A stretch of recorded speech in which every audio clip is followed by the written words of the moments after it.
You may have realized that being healthy feels different than it did in the past now that you're over 50. If you want to maximize your health potential but don't have time to read through overwhelming pages of Google links, this is the show for you. Welcome to Healthy Tips After 50. We love doing the research, finding solutions, talking to health experts, and learning what works and what doesn't. Now, your host. She spent the last 25 years dedicated to feeling her best and is here to share her best findings with you, Susan Rosen.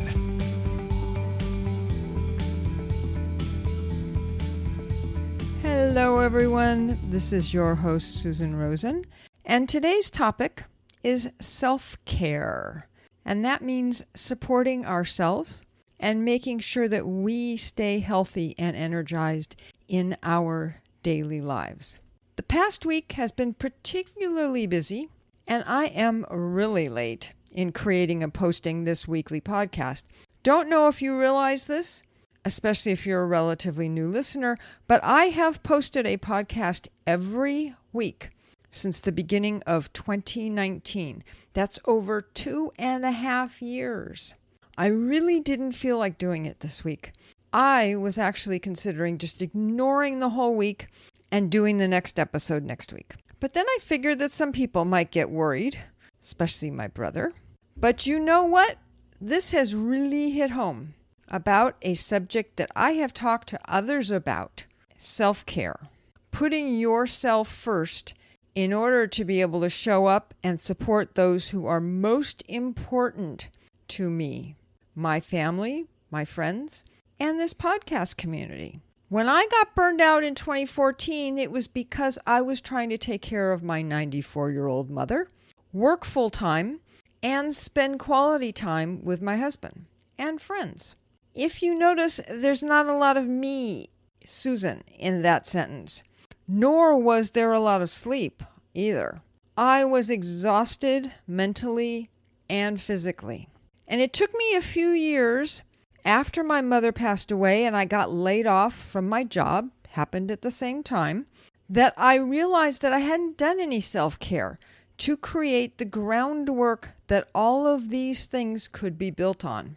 My husband was wonderfully supportive during these years, and I did see that, but I still felt that I was supposed to stay strong and figure out how to get over it all.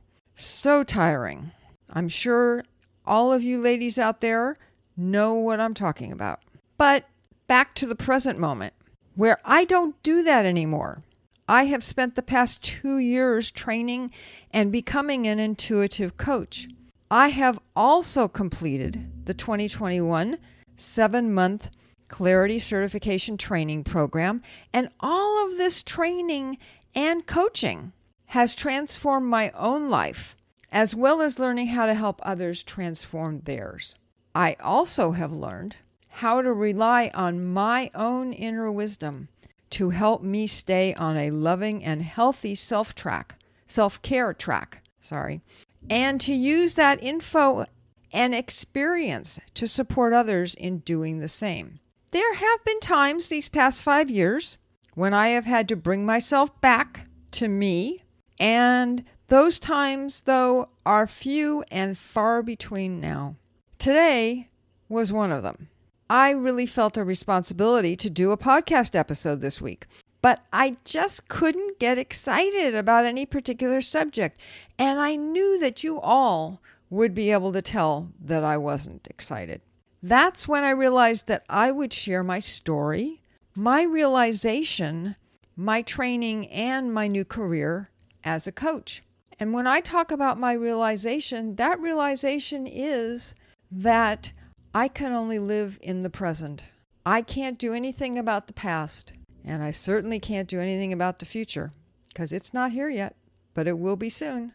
And all of that is what I'm very excited about, because I've always loved helping, connecting, and supporting people. And through this coaching career, I have found a way to help others to realize for themselves what they need to see and know in order to create and live a conscious life in the present moment, not dwelling on the past and waiting for happiness and contentment to arrive in the future. to stay in the present because, as I said, that's really the only place we can create in. And that also includes loving ourselves and doing the self-care that we all need to be happy, healthy, and to thrive. If you're interested in learning more about my coaching and how I can support you in your journey, you can message me on Facebook or on my website, which is healthytipsafter50.com, or you can email me at susan@healthytipsafter50.com. And we can set up a time to have a conversation to see how I can help you in choosing yourself and creating your best life. That's it for today. Remember that I am not a doctor, and none of this should be considered to be medical advice. If you need some medical help, please call your doctor or go to the emergency room to get help. I hope all of you are staying healthy and safe from COVID, and I will be talking with all of you next week. This has been Healthy Tips After 50 with Susan Rosen. To stay on the cutting edge of the most effective health strategies, subscribe to this podcast and let us know what you thought of the show with a comment or like on iTunes. Visit healthytipsafter50.com for this episode's show notes, more resources, and free offers.